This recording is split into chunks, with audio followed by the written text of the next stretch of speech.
জেলাতেই অধিকাংশ স্থানে আপনার হালকা থেকে মাঝারি বৃষ্টিপাত হওয়ার সম্ভাবনা আছে। দক্ষিণবঙ্গের জেলাগুলোতে আহ, প্রথম দিকের কয়েকদিন মানে আমি বলছি আজ এবং কাল এই দুদিন দক্ষিণবঙ্গের সব জেলাগুলোতেই অধিকাংশ স্থানে হালকা এবং মাঝারি ধরনের বৃষ্টি হওয়ার সম্ভাবনা আছে। তৃতীয় দিন অর্থাৎ 9 তারিখে আপনার দক্ষিণবঙ্গের জেলাগুলোর অনেক স্থানে হালকা মাঝারি বৃষ্টিপাত হওয়ার সম্ভাবনা আছে। 4 আর 5-এ দক্ষিণবঙ্গের বৃষ্টিপাত একটু কমে যাচ্ছে। 4 আর 5 চতুর্থ আর পঞ্চম দিন মানে 10 তারিখ এবং 11 তারিখে আপনার এটা কমে যাচ্ছে। কমে গিয়ে সেখানে জেলাগুলোতে কিছু কিছু স্থানে আপনার হালকা মাঝারি বৃষ্টিপাত হওয়ার সম্ভাবনা রয়েছে। আর 12 তারিখ 13 তারিখে আবার দক্ষিণবঙ্গের জেলাগুলোতে বৃষ্টির পরিমাণটা বেড়ে যাচ্ছে। 12-13 তারিখে আপনার দক্ষিণবঙ্গের জেলাগুলোর অনেক জায়গাতেই হালকা মাঝারি বৃষ্টিপাত হওয়ার সম্ভাবনা আছে। এছাড়া আপনার উত্তরবঙ্গের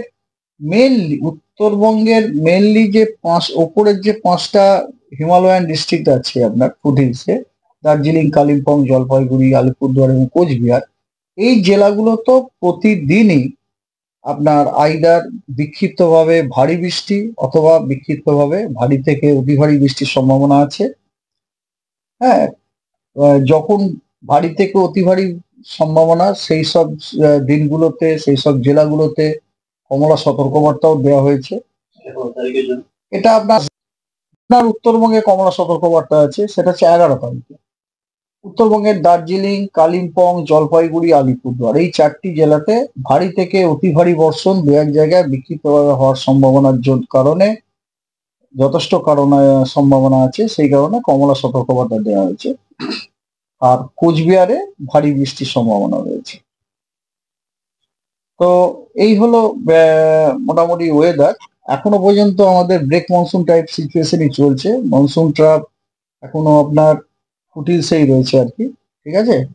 তবে আর একটা জিনিস, ওটা অবশ্য সারফেসের ফেনোমেনা নয়, মানে সমুদ্রপৃষ্ঠ থেকে 5.8 কিলোমিটার উপরে, হ্যাঁ, আপার এয়ারে একটা চক্রবাত ঘূর্ণাবর্ত রয়েছে। সেটার অবস্থানটা হচ্ছে সেটার অবস্থানটা হচ্ছে গাঙ্গেয় পশ্চিমবঙ্গ এবং তার সংলগ্ন উত্তর ওড়িশা।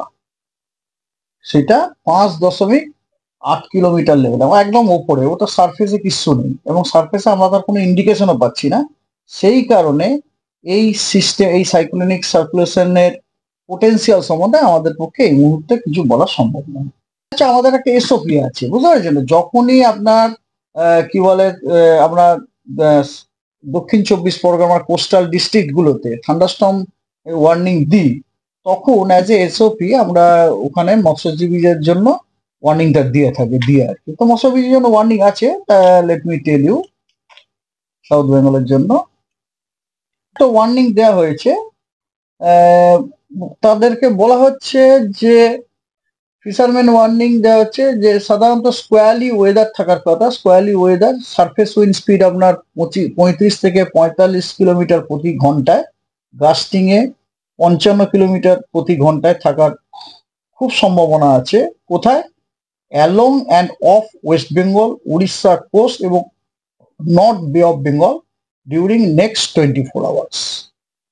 এবং সি কন্ডিশনেরও মডারেট থেকে রাত থাকার সম্ভাবনা আছে। সেই কারণে মৎস্যজীবীদেরকে অ্যাডভাইস দেওয়া হচ্ছে তারা যেন along and off West Bengal, Odisha coast এবং নর্থ বে অফ বেঙ্গলে যেন আগামী 24 ঘন্টায় ভেঞ্চার না করতে যান। মনসুন চলছে, কিন্তু মনসুন কারেন্টটা তো রয়েছে না। মনসুনের হাওয়াটা তো রয়েছে, মানে সাউথ ওয়েস্টার্লি উইন্ড তো রয়েছে। সাউথ ওয়েস্টার্লি উইন্ড তো আপনি বুঝতে পারছেন, south westerly wind it carries certain amount of water vapour. তো সেই কারণে আপনার ক্লাউডিংটা থেকে যাচ্ছে।